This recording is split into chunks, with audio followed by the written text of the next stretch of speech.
On a quiet Tuesday morning in Dayton, Ohio, May 15th, 2012, the hum of everyday life carried on as usual. Factory whistles blew, children shuffled into school, and neighbors waved across their lawns. For the Jacobs family, it was supposed to be an ordinary day.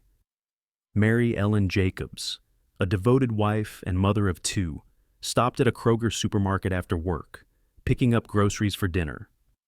At 10:47 a.m., a surveillance camera caught her pushing a cart to her silver sedan, phone pressed to her ear as she promised her daughter she'd be home soon. Now imagine this. If it were your phone ringing, and the voice on the other end was your mother's, calm and warm, telling you she'd cook dinner that night, only for that to be the last time you ever heard from her. Hours later, Mary's car was discovered near the Great Miami River, her purse, phone, and keys still inside. No sign of struggle, no trace of Mary, just silence. That silence would stretch into days, then weeks, until Mary's case became one of Dayton's most haunting cold case files.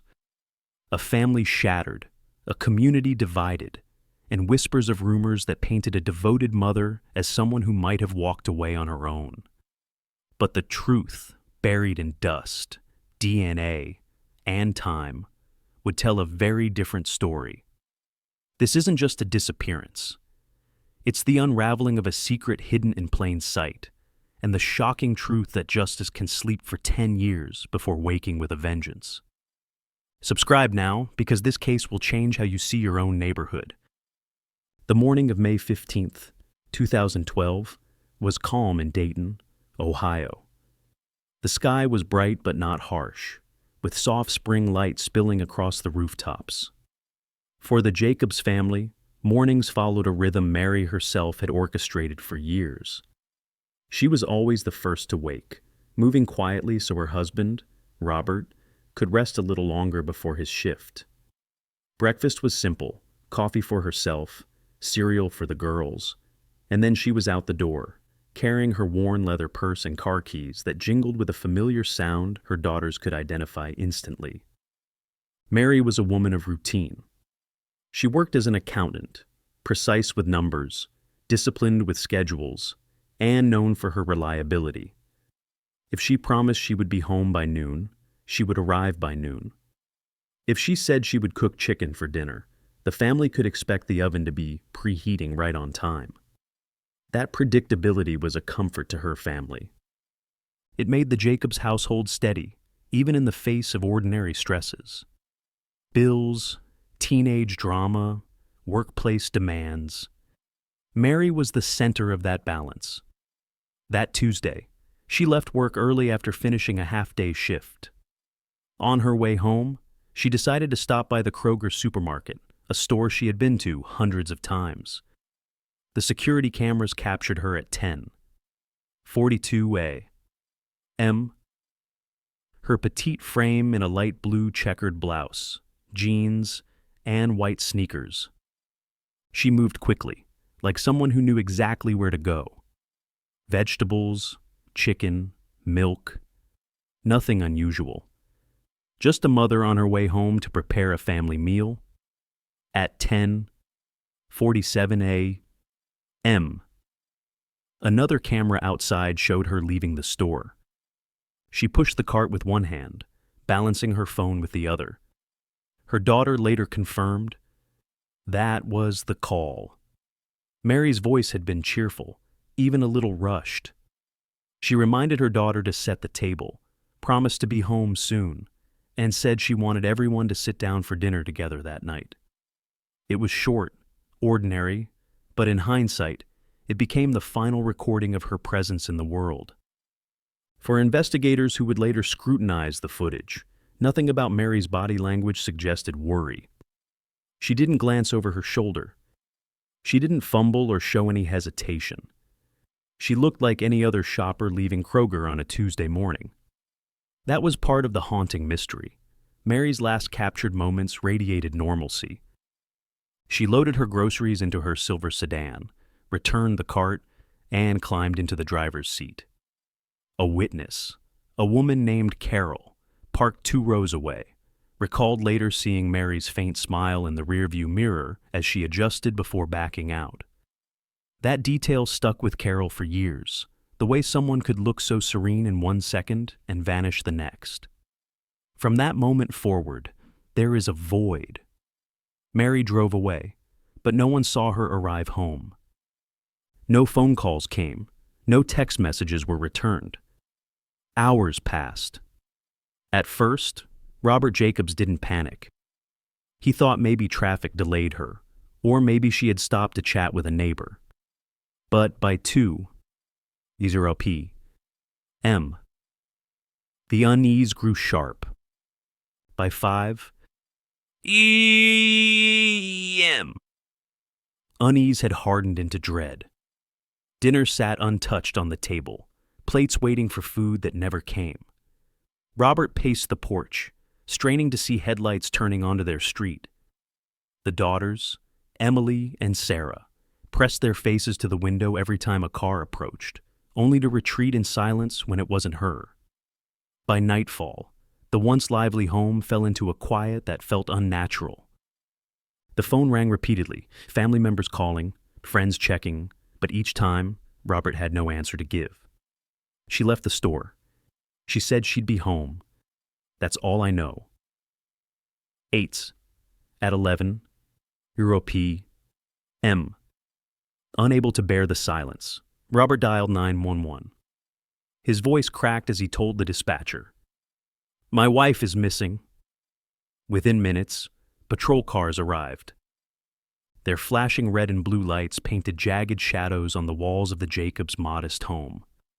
Neighbors gathered, drawn by the commotion, whispering in low voices under the street lamps. The officers asked Robert to recount every detail. What time she left work, which supermarket she visited, what she said in her final call. Robert answered with a precision that came from desperation, his hands clenched so tightly that his knuckles turned white.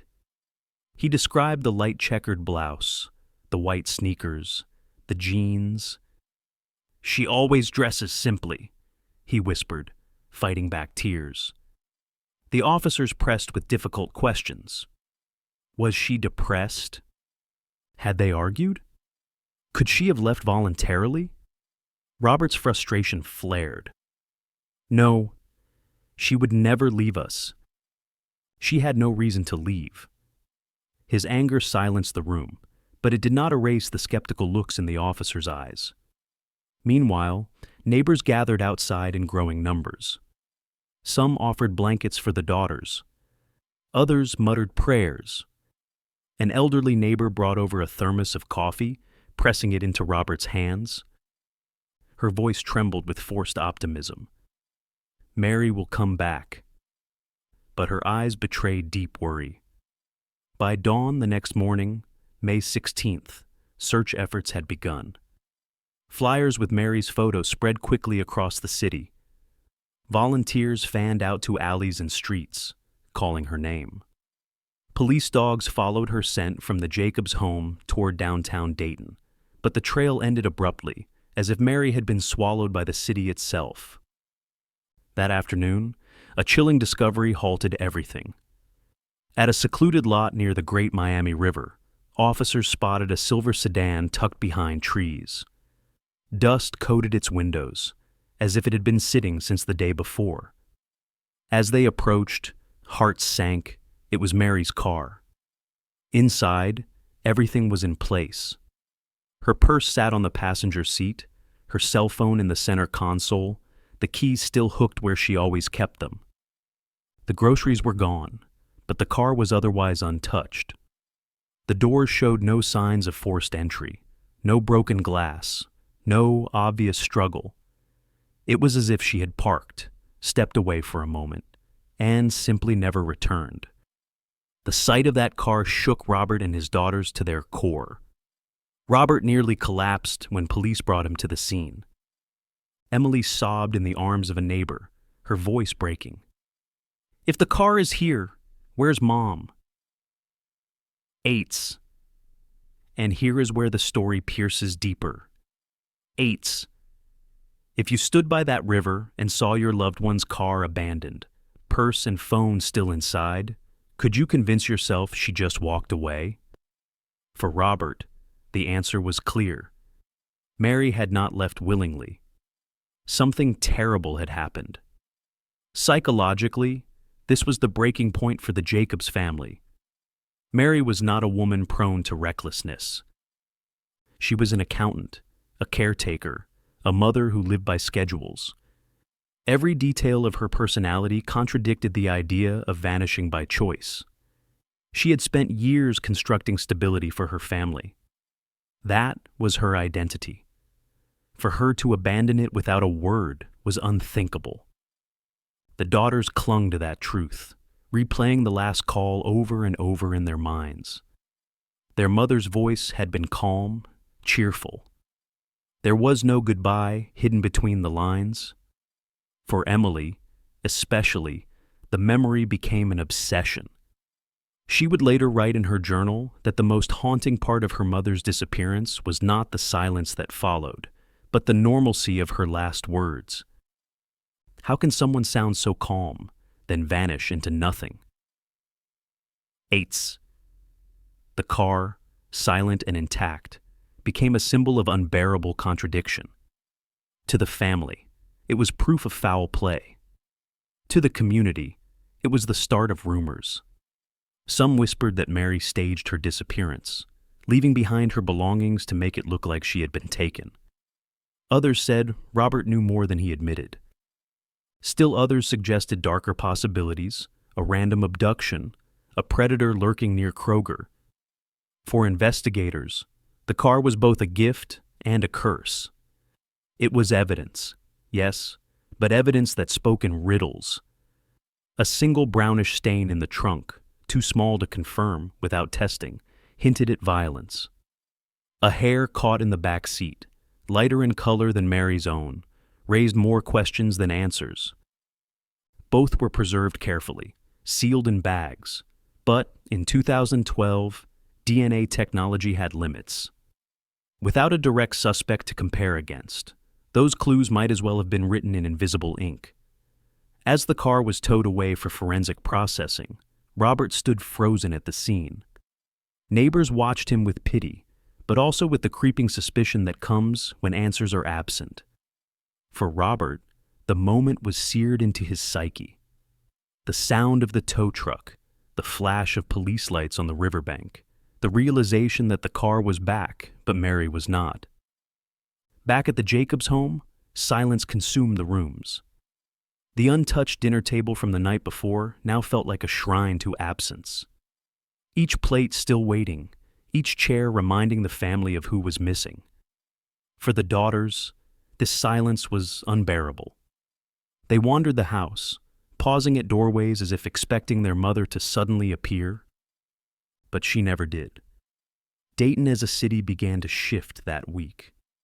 Coffee shop conversations centered on Mary's disappearance. Parents held their children closer. Neighbors locked doors that once stayed open. The case wasn't just about one family anymore. It was a rupture in the community's sense of safety. An ordinary woman, gone without a trace. This was not the kind of story people in Dayton thought could happen to them. But now it had, and it would not let go. If you believe these stories must be told, hit subscribe. Every voice keeps these cases alive. The day after Mary's car was discovered near the Great Miami River, Dayton police shifted into high alert. What began as a missing person call now looked like something darker, possibly a crime. Detectives set up an operations base inside the station, maps pinned on walls, timelines drawn with red marker, and officers assigned to search zones across the city. Their first step was to retrace Mary's final known moments. They secured the surveillance hard drive from the Kroger supermarket where she had been last seen. The footage was grainy, but it offered a vital sequence. At 10:42 a.m., Mary appeared at the checkout counter, placing vegetables, chicken, and milk onto the conveyor belt. At 10:47, The camera outside captured her leaving, one hand pulling the cart, the other pressed to her phone. She smiled slightly, nodding as if agreeing to something her daughter said on the other end. But in the background of that same frame, investigators noticed something else. A white pickup truck entered the lot, pausing for a moment as Mary loaded her groceries. The license plate was blurred by sunlight, unreadable. The model appeared older, with faded paint and a two-door cab. To the untrained eye, it was just another vehicle passing through. To investigators, it was the kind of detail that could matter immensely. Detectives replayed the clip dozens of times, slowing it down frame by frame. The truck seemed to circle the edge of the lot, moving deliberately rather than randomly. Yet the footage offered no clear view of the driver, no plate, no certainty. It was a clue, but not enough to name a suspect. Meanwhile, officers canvassed the area for witnesses. Outside the Kroger, they set up a small table, handing out flyers with Mary's picture. One woman, Carol, approached hesitantly. She explained she had been in the lot the morning of May 15th, parked just a few rows from Mary. She recalled seeing Mary speaking briefly with a tall man in a dark green jacket. His hair was gray, his posture firm. They exchanged a few words, nothing heated or dramatic. But when Carol looked back after loading her own groceries, she noticed Mary walking in his direction.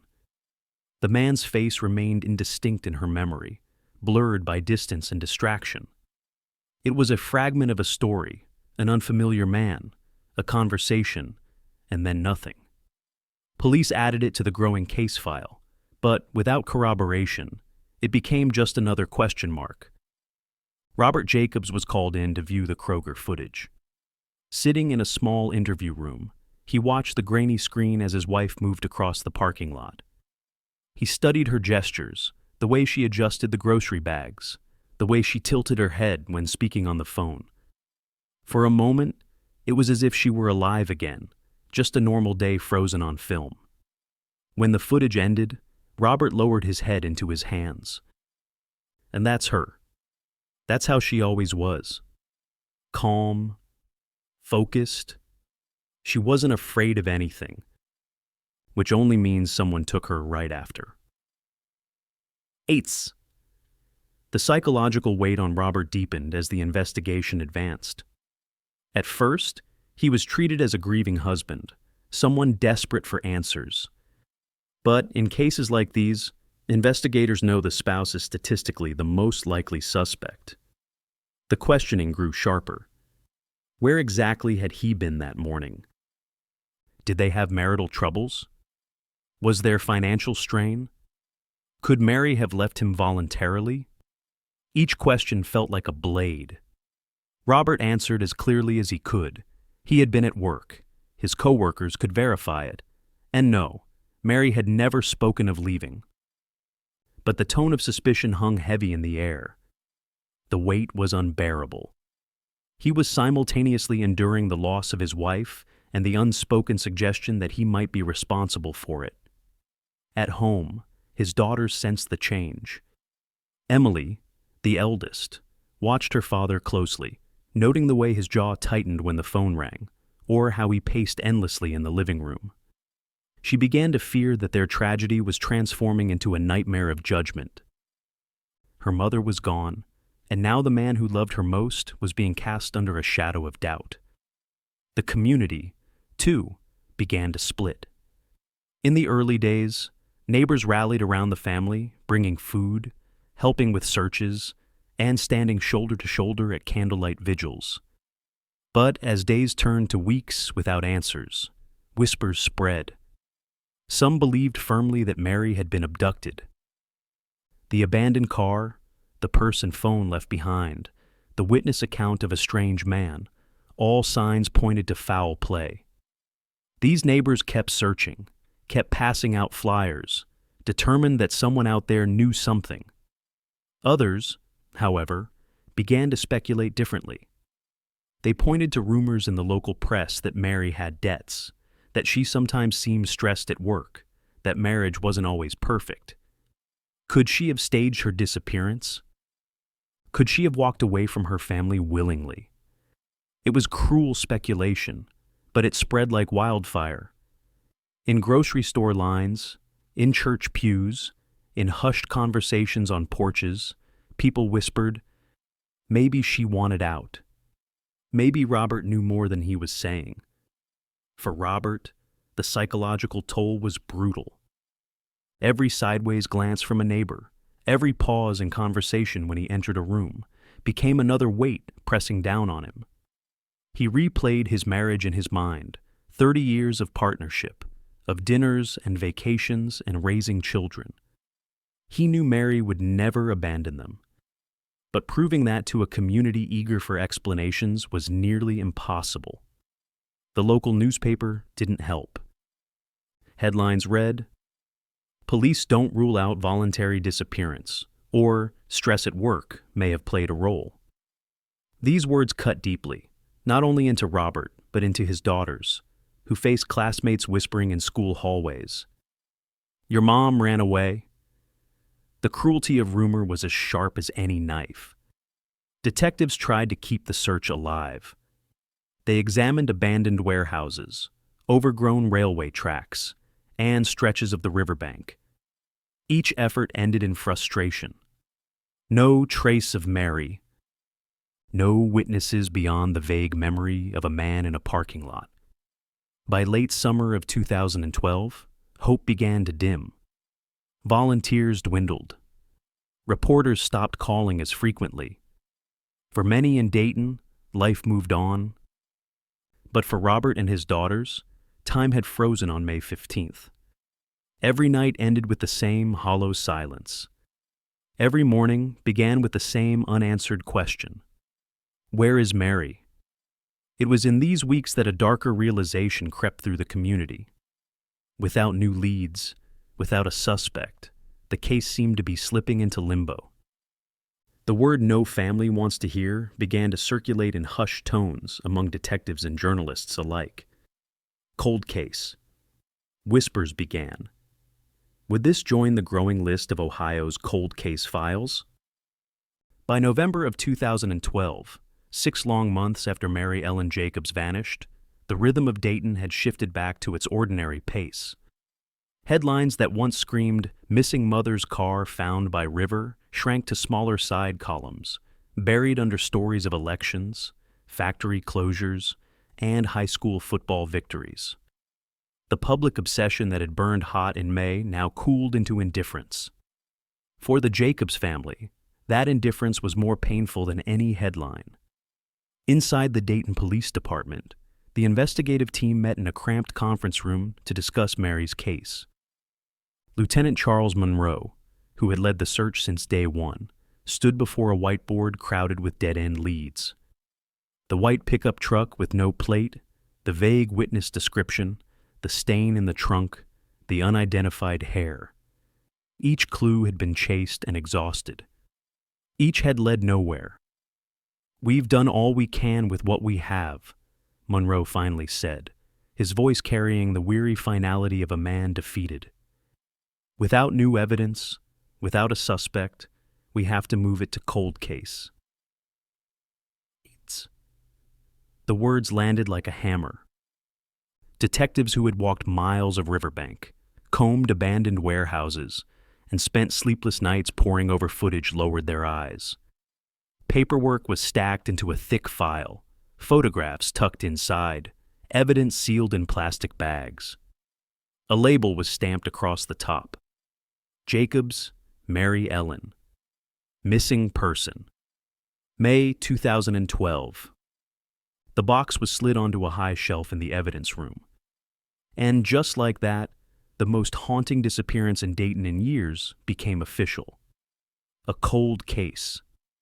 At home, Robert Jacobs received the news with quiet devastation. He sat at the kitchen table, his hands trembling as the detective explained, "It doesn't mean we've given up, sir. It just means, without leads, it moves to another division." Robert nodded, but the words hollowed him out. He had begged for answers, fought to keep his wife's case alive, and now he felt abandoned by the system, by the city, by everyone except his daughters. For the Jacobs family, life became a ritual of absence. Each May 15th, they lit candles outside their home, standing shoulder to shoulder with a few faithful neighbors. At first, dozens joined them, holding signs that read, "Bring Mary home." But as years passed, attendance dwindled. By 2016, only close relatives and the local pastor remained, their circle small, their voices thin against the night air. The silence grew louder inside their home. Robert tried to keep routines alive, cooking dinner, paying bills, fixing leaks. But every chore felt incomplete without Mary. Her chair at the dining table stayed empty. Her shoes remained in the closet, untouched, as if waiting for her to slip them on again. For Emily, the eldest daughter, the silence was suffocating. She had been 20 years old when her mother disappeared, a college student with a future ahead. But Mary's vanishing froze her in time. While friends graduated, married, and started careers, Emily found herself tethered to an unresolved past.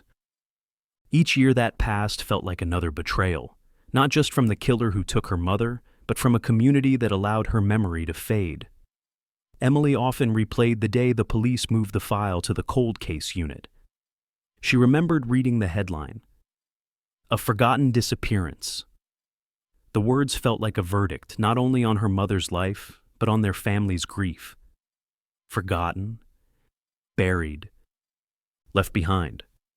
In her private journals, Emily described it vividly.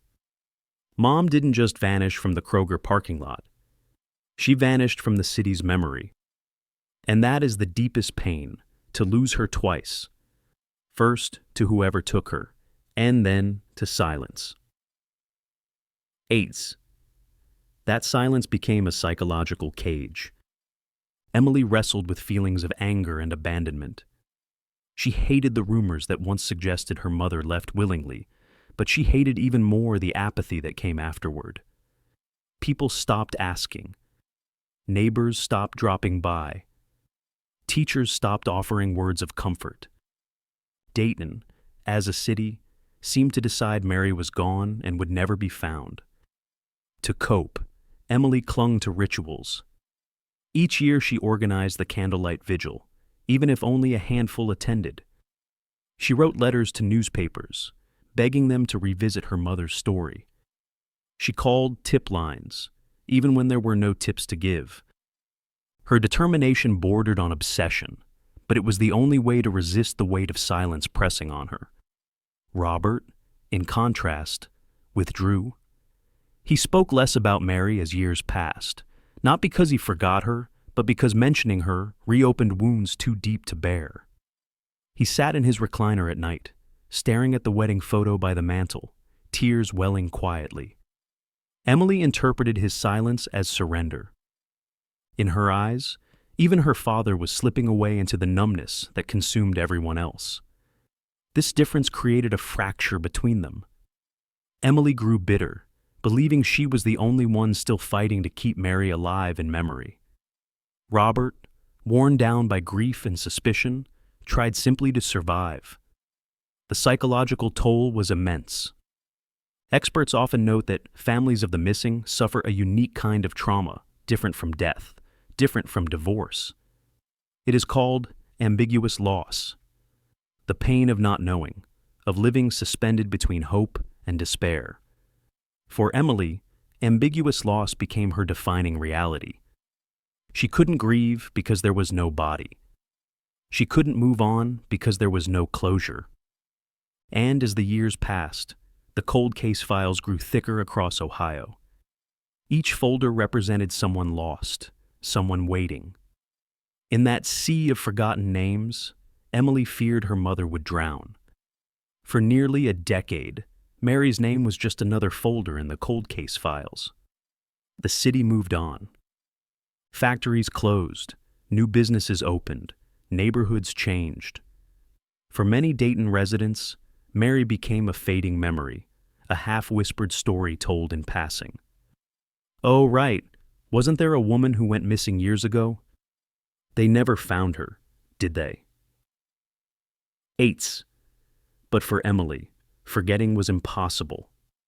Every birthday, every holiday, every quiet evening was marked by absence. She carried her mother's smile like a ghost in her mind, refusing to let it be erased. The silence that consumed Dayton only hardened her resolve. By the time she turned 30, Emily had built her life around that resolve. She pursued graduate studies not far from home, working by day and volunteering with organizations that supported families of the missing by night. She stood at podiums, telling her mother's story, using it as an example of why cold cases must never be left to gather dust. Each time she spoke, her voice trembled with grief but sharpened with determination. She became, in her own way, the voice her mother no longer had. Yet, even in her activism, Emily carried the weight of loneliness. She often wrote late at night, "It feels like I'm screaming into a void. Mom is out there, somewhere, and all I hear back is silence."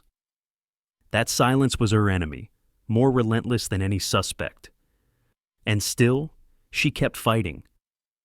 The Jacobs family's story faded from the headlines, but not from the heart of a daughter who refused to let her mother vanish completely. What Emily could not know was that a decade later, the silence would break, not through chance, not through rumor, but through the quiet power of science and persistence. But in 2012, 2013, 2016, even 2018, all she had was darkness, a circle of candles, and a promise whispered into the wind. "I will not let you be forgotten." By 2021, the Jacobs family had endured nearly a decade of silence. Mary Ellen's name lived on in prayer vigils, fading news clippings, and the ache in her daughters' hearts. But to the world beyond Dayton, she had become just another missing person, another unresolved tragedy. Yet, in the Dayton Police Department, inside a gray-walled office stacked with boxes, a new set of eyes landed on Mary's file. Those eyes belonged to Detective Angela Ruiz. At 39, Ruiz had earned a reputation in the Violent Crimes Division for being methodical, patient, and unwilling to quit. She was the kind of investigator who combed through every scrap of evidence as if listening for a whisper the dead had left behind. When she transferred to the cold case unit in late 2020, she walked into a room lined with shelves of cardboard boxes. Each one held someone's heartbreak, someone's unanswered questions. On her second week, she pulled down a file marked Jacobs, Mary Ellen, missing, May 2012. Opening the box, she found faded photos of Mary, maps covered in red marker from search grids, transcripts of interviews, and the haunting evidence reports. A blood stain in the trunk, a hair from the back seat, all sealed since 2012. Back then, forensic science could only compare DNA to the National CODIS database, which meant if a suspect hadn't already been arrested, the evidence went nowhere. For nearly a decade, those samples had sat untouched in a refrigerated locker. Ruiz turned page after page, shaking her head. This wasn't a runaway, she murmured to herself. This was a crime that lost its chance to be solved. 8. Angela Ruiz had a personal creed. No case is truly cold if someone still cares. She believed cold case files are not dead, they're waiting for someone to listen. The question was whether technology had finally caught up with Mary's story. Ruiz contacted Ohio's State Forensic Lab and asked about reanalyzing the samples with the newest tool shaking the investigative world: genetic genealogy. This method didn't stop at identifying DNA. It built family trees, connecting crime scene samples to relatives who had uploaded their profiles to consumer databases. With enough matches, detectives could trace the DNA back to a likely suspect, even if that person had never once been arrested. To Ruiz, This was the spark Mary's case had been waiting for. She filed the paperwork, requested the samples, and drove herself to the evidence storage to sign for them. As she watched a technician pull out a sealed bag containing the carpet scrap with the small blood stain, she felt an almost sacred weight. 10 years, she whispered. Let's see if you can finally speak. 8. She also retrieved the tiny envelope with the single hair caught in Mary's car seat. It wasn't much, but sometimes, Ruiz knew, the smallest threads unraveled the largest knots. The samples were packaged with sterile care and shipped to a leading lab in Texas specializing in genetic genealogy. Before releasing the evidence, Ruiz did something the previous investigators had stopped doing years before. She visited the Jacobs family.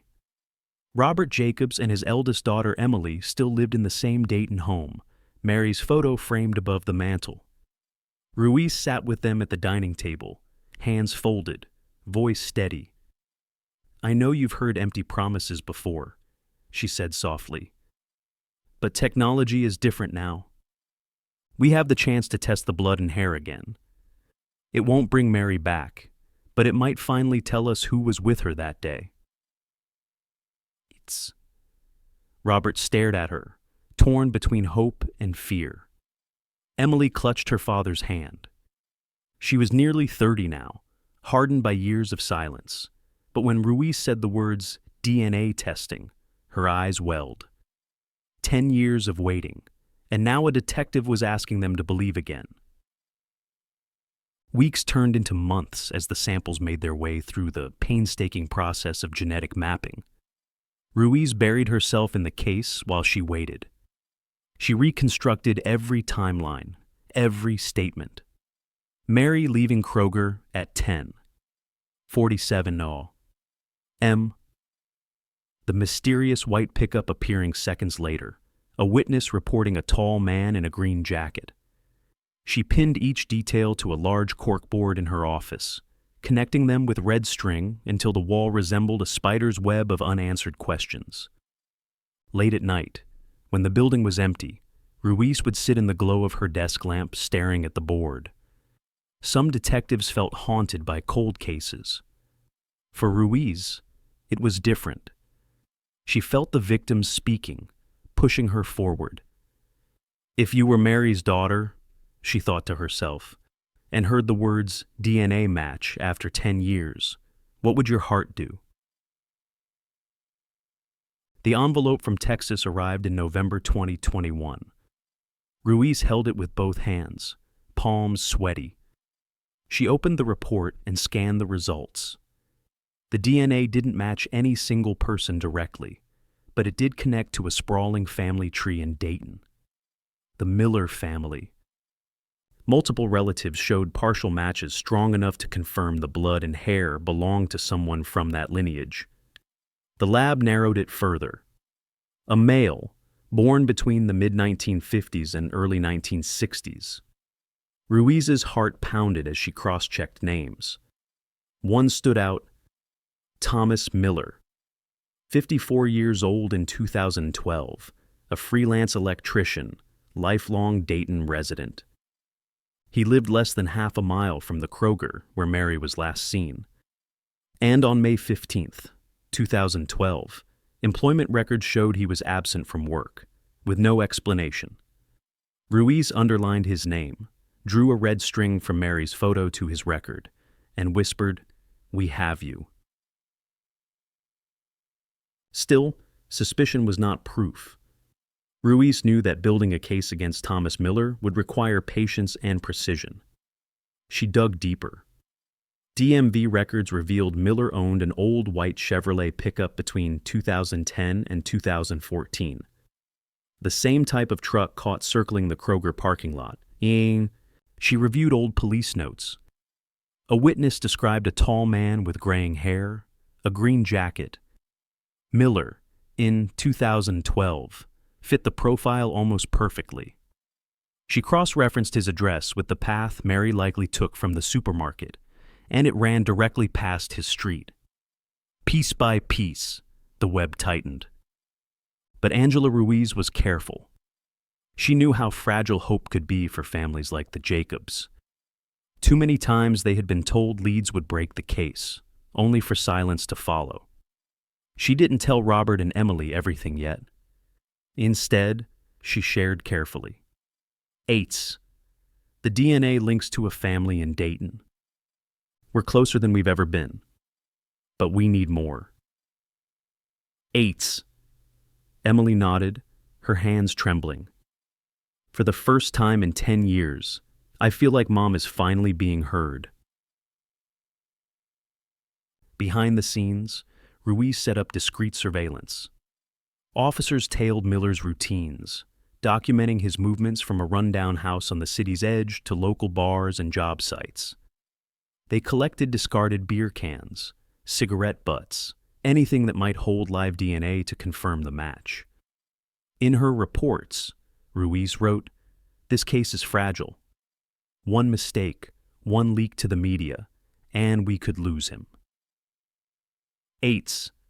So she worked in silence, driven not just by duty, but by belief. Because Ruiz believed cold case files are not dead. They're waiting for someone to listen. By the end of 2021, the silence surrounding Mary Ellen Jacobs had shifted. What once felt like a sealed tomb of unanswered questions now cracked open with possibility. For the Jacobs family, the word DNA carried both terror and hope. For Angela Ruiz, it was the validation of her creed. Justice wasn't gone, it was waiting. And this time, someone was finally listening. Once the lab confirmed the Miller family link, Detective Angela Ruiz shifted her focus from paper trails to living surveillance. Genetic genealogy had drawn the circle, but she needed direct DNA from Thomas Miller himself, something that would seal the chain of evidence without question. In late November 2021, her plan began quietly. A pair of unmarked sedans rotated shifts near Miller's small, rundown house on the outskirts of Dayton. The property was overgrown, the paint peeling, the front porch littered with beer cans. Neighbors thought nothing of it. Thomas Miller had lived there for years, often seen sitting on the porch smoking or stumbling home from the bar. But now every move he made was being logged, every cigarette butt a potential key to the truth. The surveillance team reported back daily. Morning, Miller walked to a convenience store, buying cheap coffee and cigarettes. Noon, occasional side jobs as an electrician. Afternoon, hours in a neighborhood bar, drinking steadily. Evening, back on his porch, sometimes muttering to himself. It was a cycle that repeated with grim predictability. On the third day, opportunity struck. Miller spent hours at the bar on Main Street, drinking 3 Budweiser cans before leaving abruptly.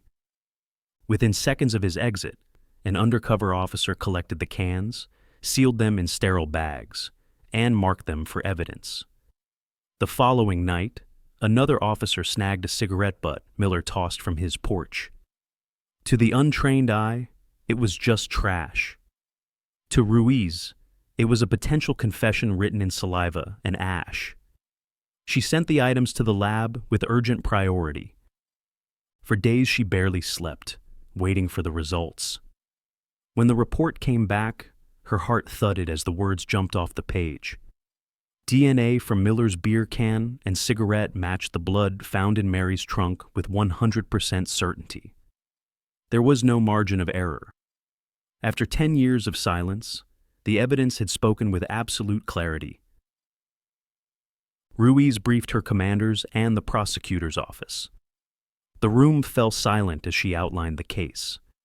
Mary seen leaving Kroger, a white pickup on traffic cameras, Miller's phone going silent, the witness description, the genealogical DNA, and now, the clincher, his discarded DNA matching the stain in Mary's car.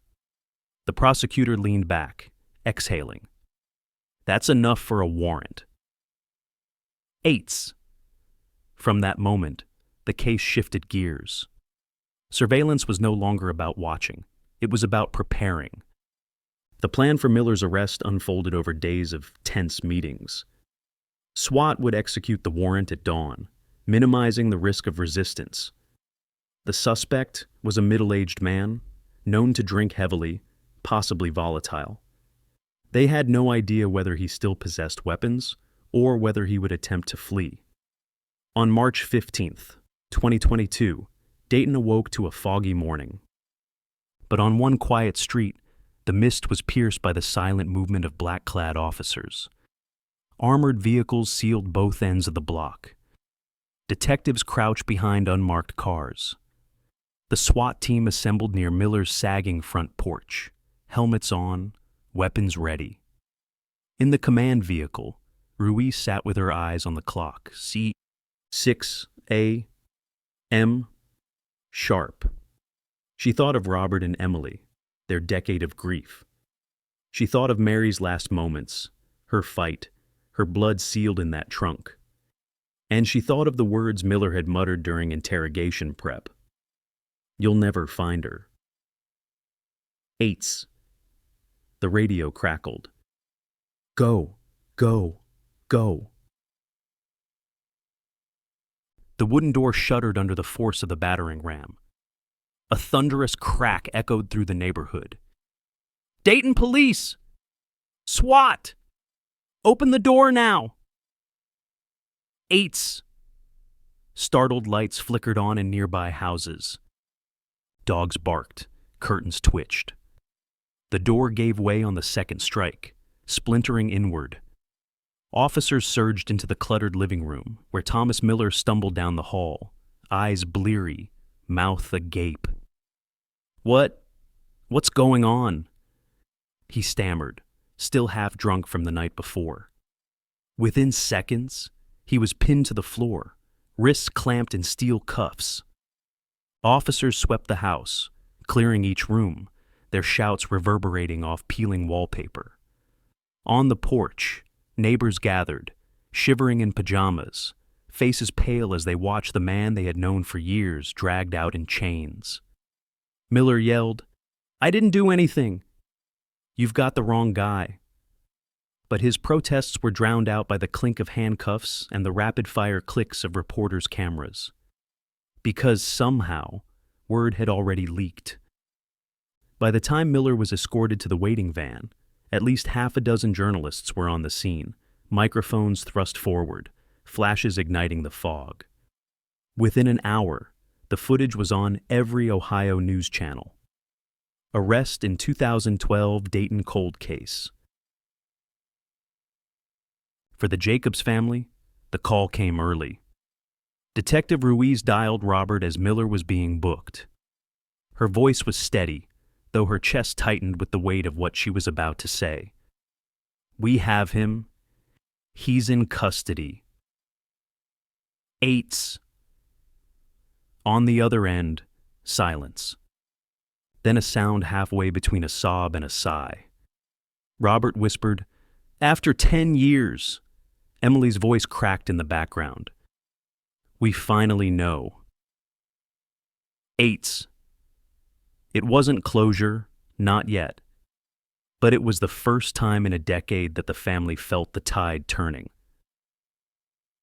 The shock rippled far beyond the Jacobs home. In Dayton's coffee shops, at gas stations, in workplaces, the arrest dominated conversation. People who had once speculated Mary had left willingly now faced the truth. Her disappearance was not a choice, but a crime committed by a man who lived in their midst. Some were furious. "We let him live here all these years, right next to us." While that family suffered, others were stunned. "He fixed my light once. Sat at the bar with me. How could I have missed it?" Eights. If you saw your neighbor dragged out in cuffs after 10 years, could you ever see your street the same way again? At the press conference later that day, the Montgomery County prosecutor stood beside Ruiz. Cameras flashed, microphones crowded the podium. "After nearly a decade," he declared, "we have arrested Thomas Miller, a Dayton resident and charged him with the kidnapping and murder of Mary Ellen Jacobs.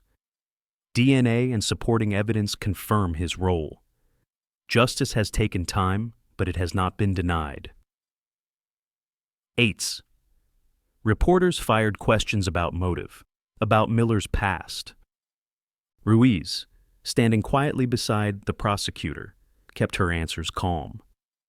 It is too early to conclude motive. But this was not random. This was deliberate. 8.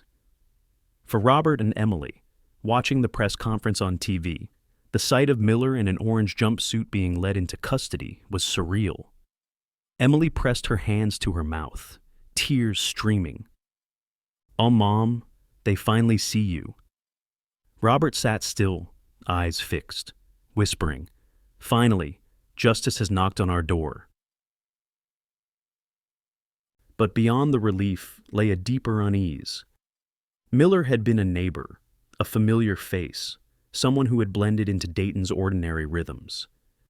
The arrest forced the community to confront an unsettling truth.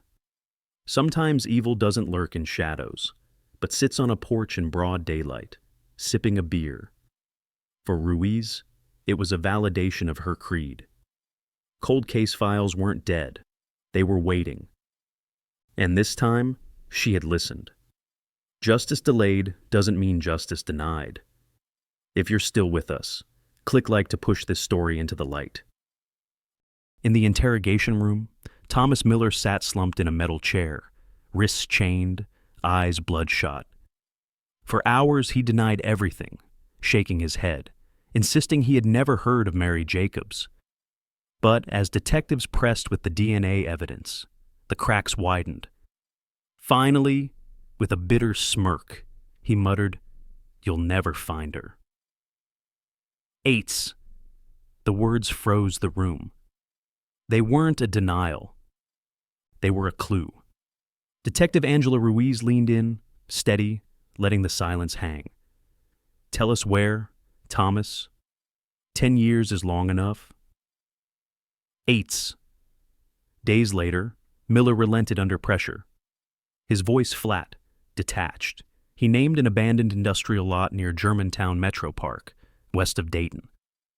A site forgotten by most, a skeletal warehouse, weeds waist-high, soil untouched for years.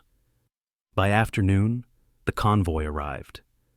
Police cars, forensic vans, even a mobile command post rolled into the cracked lot. Yellow tape stretched across the perimeter. Neighbors gathered behind the barricades, whispering in hushed voices. Robert and Emily stood quietly with them, clinging to each other, trembling but resolute. They had spent a decade lighting candles, holding vigils, begging for answers. Now, under a gray Ohio sky, those answers were about to be unearthed.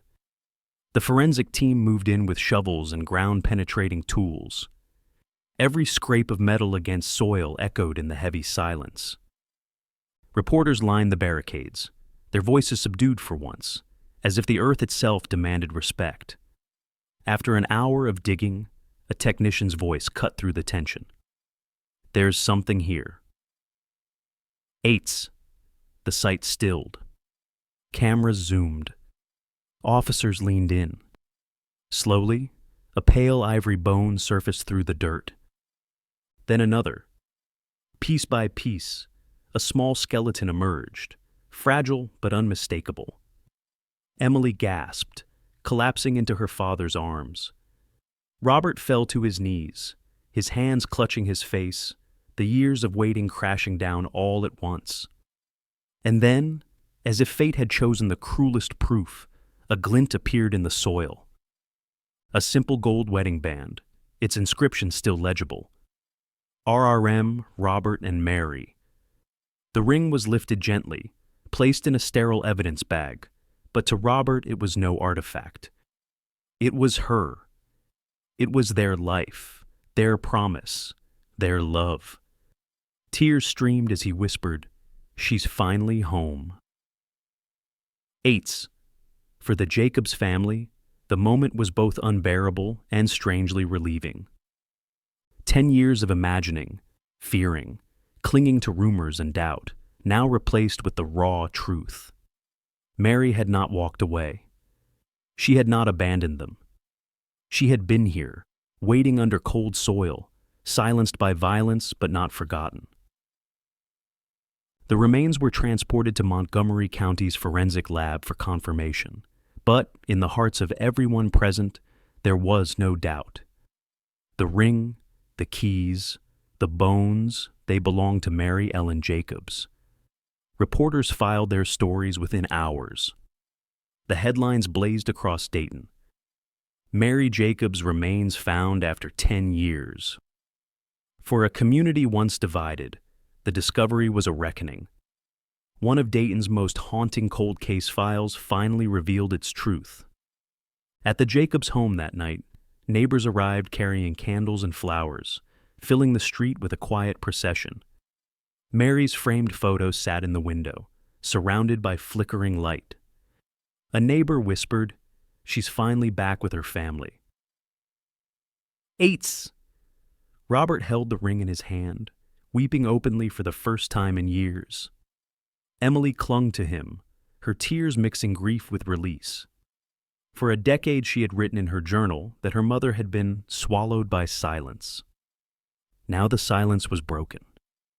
"If you were in their place," the narrator might say to the viewer, "and after 10 years of empty prayers, you finally touched the proof your loved one had fought until the end, how would you breathe in that moment? Relief or pain beyond words?" Eights. For Robert, it was both. For Emily, it was a promise kept. Mary had not been forgotten. She had fought back, and in the end, even the soil could not keep her voice hidden. As the forensic vans drove off into the night, Angela Ruiz stood by Robert and Emily. She placed a hand on Robert's shoulder, her own eyes wet. "I told you," she whispered. "This isn't the end. Justice is coming." Eights. And for the first time in a decade, Robert believed her. By the spring of 2022, the case against Thomas Miller was airtight. Forensic reports confirmed Mary Ellen Jacobs' remains. Her skull bore a fracture from a blunt force blow. Her arms showed fractures consistent with defensive wounds.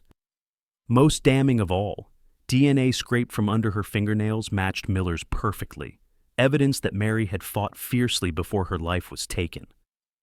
When the Montgomery County prosecutor announced the charges, first-degree murder, kidnapping, and unlawful disposal of a body, the courtroom was packed with reporters. Outside, cameras caught the faces of Robert and Emily Jacobs, solemn but resolute. For the first time in a decade, they weren't begging for attention. They were standing on the threshold of justice. The trial date was set for September 12th, 2022. Dayton buzzed with anticipation. The city that had once whispered rumors about Mary abandoning her family now leaned forward, waiting to see how justice would unfold. On the morning of jury selection, Thomas Miller shuffled into court in an orange jumpsuit, his hair grayer, his body thinner than in the mugshot splashed across the news months earlier. He avoided eye contact with the Jacobs family, eyes fixed on the table before him. To those who once called him neighbor, he looked less like the handyman who fixed porch lights and more like a man hollowed by his own secrets. The prosecution's case was methodical. Jurors were guided through the timeline. Mary's last phone call to her daughter at 10:47 a.m. Her silver sedan abandoned near the river, the white pickup tailing her through traffic cameras. They examined photos of the bloodstain from the trunk, the hair sealed in evidence bags since 2012. Experts testified to the power of modern genetic genealogy, explaining how a family tree built from distant relatives had led them directly to Miller. Most powerful of all was the forensic report showing Mary's struggle. "She fought," the prosecutor told the jury. "And in fighting, she left us the very evidence that exposed her killer." Eights, the defense countered with skepticism. They stressed the absence of direct eyewitnesses, suggesting the DNA could have been contaminated, that the genealogy techniques were too novel to be trusted. They painted Miller as a scapegoat, a lonely man with flaws but no murder in his past. But each attempt was methodically dismantled. Evidence bags had been sealed since 2012, untouched until reopened under modern protocol. Genetic genealogy had already solved dozens of high-profile cases nationwide. And contamination could not explain DNA found under Mary's fingernails. The most emotional moment came during the victim impact testimony. Emily Jacobs, now 30, took the stand holding her mother's framed photo. Her voice trembled but carried across the silent courtroom. For 10 years, I heard whispers that my mom had left us, that she didn't care. But I knew that wasn't true. Today, the evidence proves what I felt every day. She loved us, and she was taken from us. Please, don't let her fight be in vain. 8. If you were on that jury, could you ignore a daughter's plea for justice? Robert spoke next, his voice deep and unsteady. Mary was my wife for more than 20 years. She was the rhythm of our family. For a decade, I sat at our dinner table staring at an empty chair, knowing she didn't leave us by choice. We've waited long enough. She deserves peace, and this community deserves safety. 8. The courtroom was thick with emotion. Jurors shifted in their seats, some visibly moved. Even the judge paused to remind the gallery of decorum, though his own eyes betrayed the weight of the moment. As the trial unfolded, Miller sat impassively, but cracks showed. When forensic photos of the wedding ring were displayed, he shifted uncomfortably. When DNA experts explained the match to his beer can and cigarette butt, he clenched his jaw. To those watching closely, the facade of denial seemed to crumble. Psychologists later noted the classic signs. A man who had hidden behind a mask of ordinariness, maintaining a quiet presence in his neighborhood, only to unravel when the walls closed in. He wasn't the monster from nightmares. He was worse. The man next door who seemed harmless, until one ordinary morning when violence overcame restraint. After 4 days of testimony, the case went to the jury. Robert and Emily sat side by side on the front bench, hands clasped tightly, the weight of 10 years pressing on them as the door to the jury room closed. Hours passed. Reporters outside speculated endlessly. 3 hours. 4. 5. Finally, after nearly 7 hours, the jury returned. The clerk rose, verdict slip in hand. The courtroom fell silent. On the charge of first-degree murder, the clerk read, "We find the defendant, Thomas Miller, guilty." "A's?" Gasps erupted. Emily broke down, clinging to her father. Robert bowed his head, tears streaming silently down his face. On the charge of kidnapping, guilty. On the charge of unlawful disposal of a body, guilty. 8. The judge's gavel struck like a hammer of history. He spoke firmly. This court sentences Thomas Miller to life without the possibility of parole. He will spend the remainder of his days behind bars, remembering the crime he committed. The Jacobs family wept openly, their decade-long nightmare culminating not in perfect closure, but in justice undeniable. The courtroom murmured with a mixture of relief and sorrow. Reporters scribbled furiously. Cameras flashed as Miller was led away, shackled, shoulders slumped. The verdict proved cold case files don't just collect dust, they speak for victims. Outside the courthouse, supporters gathered, holding candles in broad daylight. Some whispered prayers, others applauded as Robert and Emily emerged. Emily raised her mother's photo high. She fought, she said through tears. And now justice has fought for her. For Dayton, the trial was both a wound and a lesson. Neighbors who had once waved to Miller across the street now spoke of shock, betrayal, and fear. If someone like him could live undetected among them for so long, what other secrets lingered behind closed doors? Yet the verdict also breathed hope into the city. It showed that even when years pass, when files gather dust, when families are left alone in silence, truth can still rise. And if you were on that jury, sitting with the evidence laid before you, the blood in the trunk, the hair, the fingernails, the daughter's trembling plea, what would you decide? If you were on that jury, what would you decide? Comment your thoughts. We read everyone. In the end, the story of Mary Ellen Jacobs is more than the tale of one family's decade of grief. It is a lesson about how truth endures, even when buried under years of silence. Her case revealed three undeniable truths: the quiet power of science, the unbreakable bond of family, and the chilling reality that evil often hides in plain sight. Technology played the first role. In 2012, investigators were bound by the limits of CODIS, left with evidence that could not speak. A blood stain, a strand of hair, a fingernail scraping, mute relics of violence. But by 2021, genetic genealogy transformed those same fragments into a voice that rang louder than any denial. It showed us that progress in science is not just about innovation, it is about justice. For families waiting in the shadows, DNA is proof that even time itself can be challenged. The second truth lies in the Jacobs family. Robert's quiet endurance, Emily's fierce refusal to let her mother be forgotten. These were not just private acts of mourning, but a fight against indifference. For 10 years, while neighbors stopped asking and the community moved on, Emily lit candles, wrote letters, and spoke her mother's name.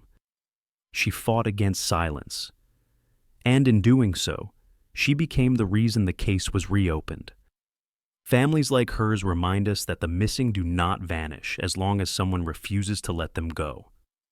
The final truth is perhaps the most unsettling. Evil does not always appear as a shadowy figure in a dark alley. Sometimes, it lives next door. Thomas Miller was not a stranger in Dayton. He was a neighbor, a man who waved across the street, who fixed electrical outlets, who sat at the bar like anyone else. For 10 years, he blended into the background of ordinary life, a reminder that danger often wears a familiar face. So, what do we take from Mary's story?